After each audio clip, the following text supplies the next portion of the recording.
హైదరాబాద్ బాచుపల్లిలో జరిగిన భారీ అగ్ని ప్రమాదం బాధితుల కుటుంబాల్లో చీకట్లు నింపింది. అగ్ని ప్రమాదంలో సర్వం కోల్పోయామని ఫర్నిచర్ షాప్ యజమానులు ఆవేదన వ్యక్తం చేస్తున్నారు. ఊర్లో ఆస్తులు అమ్మి అప్పులు తెచ్చి వ్యాపారం చేస్తే ఇప్పుడు బూడిద తప్ప ఏమీ మిగలలేదని కన్నీటి పర్యంతమవుతున్నారు. కళ్ల ముందే తమ కష్టం కాలిపోతూ ఉంటే ఏమీ చేయలేకపోయామని బాధితులు చెబుతున్నారు. మరింత సమాచారం మా ప్రతినిధి సుజాత అందిస్తారు. బాచుపల్లిలో గత 10 సంవత్సరాల నుంచి రోడ్డు పక్కనే ఫర్నిచర్ గూడారాలను ఏర్పాటు చేసుకొని వాళ్ళ జీవనోపాధి పొందుతున్నారు.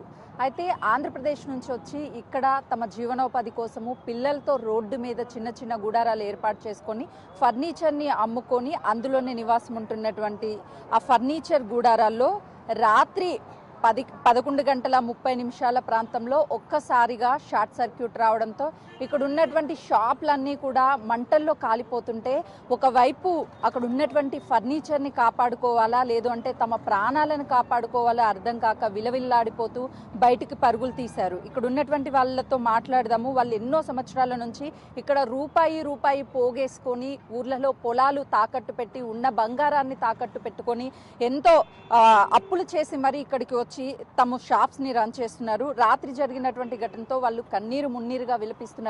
నిజంగా అంటే రూల్స్ అండ్ రెగ్యులేషన్స్ ఒక పక్కన పెడితే హ్యూమానిటీ యాంగిల్లో ఆలోచిస్తే ఇక్కడ ఉన్నటువంటి వాళ్ళకి వచ్చినటువంటి కష్టం ఎవ్వరికి రాకూడదనే కోరుకోవాలి. ప్రస్తుతం వాళ్ళు ఉన్నారు. ఇదే గుడ్డతో వచ్చాం, ఇదే గుడ్డ మిగిలింది ఇవాళ మాకు 12 ఏళ్ళ కష్టం ఇది. ఫైనాన్సులు తీసుకొని వడ్డీలు తెచ్చుకొని పిల్లలను ఇక్కడ ఆస్తులు కూడా అమ్ముకొని వచ్చాము. ఇక్కడికి ఏమీ లేదు, అంతా అయిపోయింది. మీరు చెప్పినట్లు ఊర్లో నుంచి బయటికి రావాలి అని అంటేనే చాలా మంది చాలా విధాలుగా అంటూ ఉంటారు, సిటీకి పోయి మీరు ఏం చేస్తారులని. ఈరోజు అలాంటి వాళ్ళకి ఏం సమాధానం చెప్పాలి? ఎట్లా వెళ్తారమ్మా? వెళ్ళలేము, ఇంకా ఇంట్లో ఉండి సంపాదించుకోలేను, ఊరు బయట పోయి ఏమి సంపాదించా ఏం మిగిలిచ్చామంటారు. ఇంకేం వెళ్తాం? ఎన్ని షాప్స్ ఉండే మీకు ఇందులో? మా 2, మా అక్కాయిది ఒకటి నాది ఒకటి, 2 అక్కాయి చెల్లెలు అనుకొని వచ్చాము ఇక్కడికి. ఏం జరిగిందమ్మా అసలు రాత్రి? మీరు ఎక్కడున్నారు ఆ టైంలో? ఇంట్లో అప్పుడేనమ్మా షాప్ మూసేసి అప్పుడే 11 దాకా బయటే ఉన్నాం షాపుల కాడ. మూసి లోపలికి వెళ్ళాము, అది మంటలు వస్తున్నాయని అన్నారు. అంతే, మేము స్నానాలు బొడాలు చేసేయాలి. 12, 1 అయితే ఒక్కోసారి మాకు వెనక కొంచెం పెందలాడే మూసేసాం గ్రహణం కదా అని. అది వచ్చాక మాకు మంటలు వచ్చింది తెలియదు. ఆ లోపల వెనకున్నాం, ఆ దరినున్నాం, మేము వంట చేసుకుంటున్నాం. అప్పటికే కేకలు వస్తుంటే ఈ రోడ్డు ఏమిటి రోజు తాగిపోతూ పోతూ ఉంటారు కదా, వాళ్ళేది కేకలు పెట్టుకుంటూ పోతున్నారు అనుకున్నాం, కానీ మమ్మల్ని మేము అనుకోవాలి అసలు. తర్వాత మా పిల్లలు మగవాళ్ళు వచ్చి లోపలికి వచ్చి వెనక గేట్ నుంచి వెనక గేట్ చేసుకోవాలి. అప్పటికి ఇది అంటుకుంది. వెనక గేట్ నుంచి వెనక గేట్ చేసుకోవాలి. ఏమేమి అమ్ముతుంటారు ఇందులో? ఫర్నిచర్ అమ్మ, సోఫాలు, మంచాలు, బీరువాలు ఇంకా అన్నీ ఉంటాయి మా దగ్గర. అప్పుడు పిల్లల్ని ఎట్లా బయటికి తీసుకురాగలిగారమ్మా? ఒకవైపు వాటిని సామాన్లుగా. పిల్లలు లేరమ్మా నాకు, హాస్టల్లో ఉన్నారు నా 2 పిల్లలు. పిల్లలు ఉండుంటే పరిస్థితి ఇంకా క్రిటికల్ గా ఉంది. అబ్బా,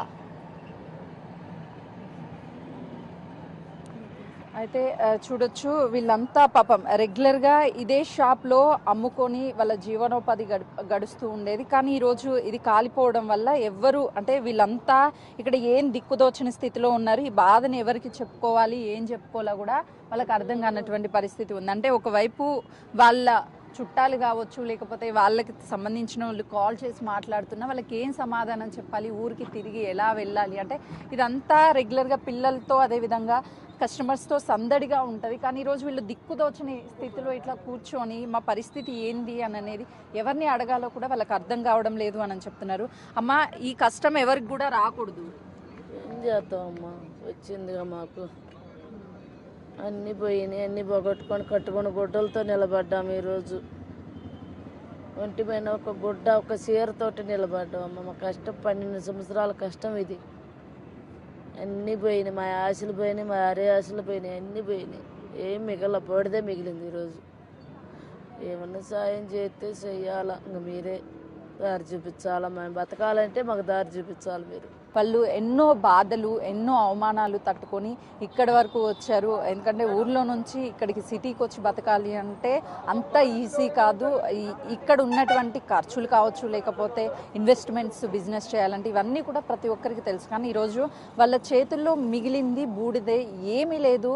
ఎన్నో సంవత్సరాల కష్టం అంతా కూడా బూడిదలో పోసిన పన్నీరుగా మిగిలిపోయింది అని చెప్పేసి వాళ్ళు కన్నీరు మున్నీరుగా వెలిపిస్తున్నటువంటి పరిస్థితి. పరిస్థితి ఉంది. వాళ్ళని ఎవరైనా సరే ఆదుకోవాలి, ప్రభుత్వం ఆర్థికంగా ఆదుకోవాలి అని చెప్పేసి వాళ్ళు తమ ఆవేదన వ్యక్తం చేస్తున్నటువంటి పరిస్థితి ఉంది. కెమెరామెన్ పవన్తో సుజాత, బాచుపల్లి.